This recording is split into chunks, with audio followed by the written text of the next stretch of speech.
Halo, salaamu calaykum. Soo dhawo walaal. Haa walaal diyaar weeye buuggaas. Xagee joogtaa?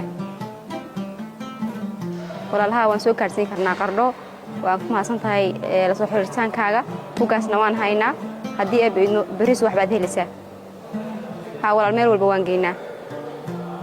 Aad baa u mahadsan tahay walaal soo dhawo. Haye walaal.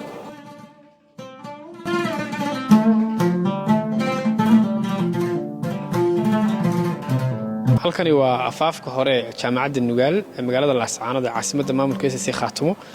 sida aad arkaysaan waxa buugaag ku iibinaysa Ifiye online bookshop oo ay mulkiile ka tahay Nasra runtii maktabadan waxay ka mid tahay maktabadaha deegaanka SSC Khaatumo ku yaala laakiin waxay kaga duwan tahay goobaha suuqyada iyo goobaha jaamacadaha maxadada iskuulada ayaa marba lagu hor iibiyaa Nasra soo dhawo bal waxaad nooga warantaa maktabadaada iyo buugtaad iibinayso waa mahadsantahay walaal waan dhawahay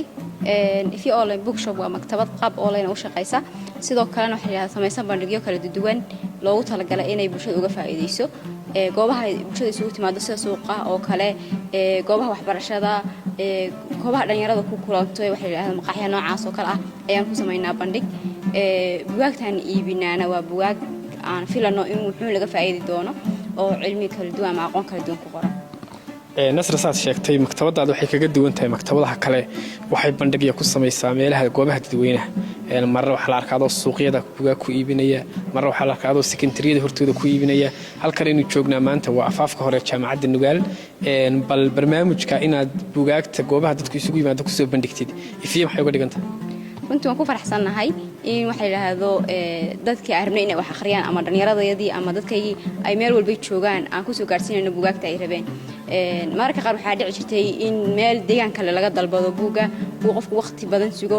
dhowr maalmood sugo laakiin anagu waxaan ugu keenay goobtii waxa yiraahdo ka shaqaysanayay online oo ku shaqeynaa oo qofku bartu ku dalbado saalaan qof meelad joogo kala duu dalbado waa u geynaa sidoo kale tan waxaan ka wadnaa in ardaydii meelaha ugu badan ee dadka wax akhriya joogan waa jaamacadaha iskuulada inay buugay doonayeen ama buugii markaa soo baxay buugay xiiseynayeen isagoo qiimo jaban ah oo waxa yiraahdo aysan deegaan kale u dirsanin aan bartii ugu keeno waan ku faraxsanahay runtii inaan arrinkaas sameeyo adaa mudan anaguna kula faraxsanahay inaad halganka samayso marka waxaad leedahay waxaanu dadkii ka daba keenay goobihii ay joogaan aqoontii baanu dadkii ka daba keenay ها waxay naga tahay ugu yaraan bal inaan ka qayb qaadano kobaca bulsheed akhriska waxa yiraahdo inuu kobco ama deegaanadeenu ay waxa yiraahdo ay heer sare ka gaaraan dhalinyaradu inay wax akhriyaan waxa yiraahdo oo meel walba oo wax lagu la daba socdo moogtahay oo ay waxa yiraahdo ay bartaan akhriskii oo waxa yiraahdo kor u kaco kaalinta akhriska deegaankeenu inaan qayb ka noqono marka Nasra maktabadan goormaad aasaasteen ilaa hadda muddo intee leeg bad qaab ku shaqeynaysa maktabadan waxaan aasaasay markaan jaamacadda dhiganay 2022 baan bilaabay horaantii 2022 baan bilaabay in online bas baan ku shaqeyn jiray oo waxa yiraahdo way iska tabar yaray laakiin alxamdulillah iminka isku dayo badan baan sameynay oo deegaanada SSC ah inaan bandhig noocan ah geeyno buugfeerada kale lagu qabto deegaanada SSC ka baxsana waan ka qayb galnaa sida buugfeerkii Nugaal Garowe kale waan ka qayb galnay bandhigyada noocan ah koobana waxaan ku qabanay ilaa hadda sool yacayn insha Allah sanaagiyona waan geyn doonaa hadii lahayd marka laga tago deegaanka maktabada ka shaqeyso waxa jira dad badan oo qurba jooga oo saalahan caruurahoodu raba inay buugaagtan taariikhda iyo siyaasadda iyo gabayada kale ay bartaan oo inta badan dadka aad u soo weydiiyay buugaagta meesha ka helaan marka bal dadka qurba joogta iyaga service nooc ma haysa wallahi dadka qurba joogta waan mahad celinaya horta dad aad u wanaagsan baa igu xiran dadka maqaanay caruurtooda ka jooga marka laga reebo dhalinyaro badan oo Yurubta iyo meelo kale jooga igu xiran oo aan buugta u dhiiba oo waxaan ku raaday xataa hadaan sii gaarsiin waayo aan la sugaa qof u sii dhiibo ama mahad celinayaa fursad waxaan ka faa'iideysanayaa qof walba oo iga adeegtay buug iga gatay dhiirigeliyay kelmad dhiirigelinay soo qoray waxaan leeyahay barkinka marka Ifiye daliya dawlad wax shaqeynaysa daliya waan ka shaqeeyaa European gaarsiiya American gaarsiiya meel walba si walba oo tamarteeda aan ku xirfad iyo xeelad ma dhihi jiray aan ku gaarsiin karo buugta waan ku gaarsiiya dadka maqaan ee deegaanadana waxa la way jiraan maamoyn iyo abayaal maqan oo caruurtooda intay ugu soo xireen buugaag iga dalbantay Facebook iga arkeen iyagana waan mahad celinay aad u mahadsantahay maalaay Nasra waxaad samaysay runtii hal abuur fiican oo isku day badan adigoo waliba gabadha dhanka kale deegaanka SSC Khaatumo waxa ka jira dhalinyaradu inay aad uga tahriibayaan ama haajirayaan iyagoo ka cabanaya shaqo la'aan bal fikirkan aad samaysay iyo dhalinyarada tahriibaysa maxaad ka leedahay والله تعرف وأرين معجزة ولا ناس أدري أنا قوم مربى كفكري anigoo marba inaan tahriibo ku fikirayay dhawaan buuse iga baxay alxamdulilah ilaahay baa mahad iska leh deegaanka ma iska aaminay marban qurbana iska tagay meelo badan isku marmaray in badan isku dayay shaqada walba lagu tahriibay aan raadiyay laakiin hadda waxaan moodaa inuu iga soo yaraanayo akhriska marka wax la akhriyo waxa ugu weyn ee laga gaaro ama yoolka ugu weyn ee laga gaaro waxay dhahan dadka wax akhriya waa in bulshada isbedesho ama social engineering waxa loo qad lagu yiraahdo marka dhibaatooyinka bulshadeena haysta gaar ahaan dhalinyarada oo tahriibtu ka mid tahay shaqo la'aantu ka mid tahay qabyaaladu ka mid tahay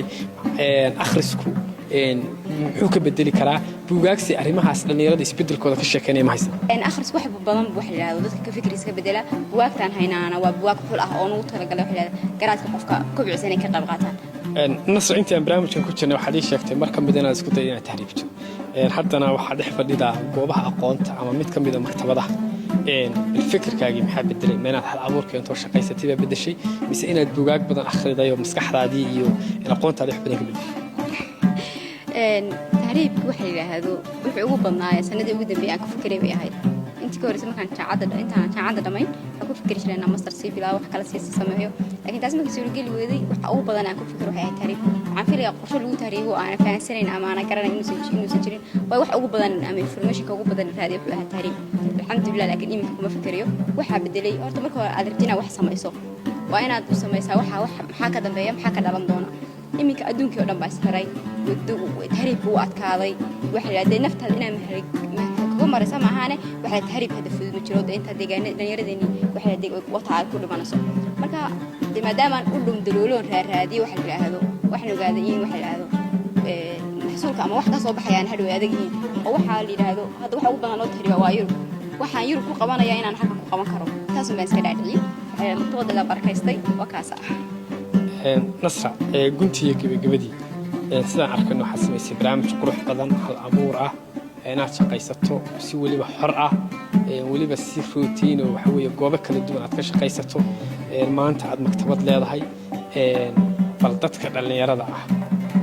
ama jaamacadaha ku jira ama ka baxay fariinta iyo gabagabadaad u dirayso maxaa ka mid dhalinyarada waxaa leeyahay waxa la yidhaahdo waalidka ha dhibina waxa ugu badan ee anigu u bixi waay waxa weeyaan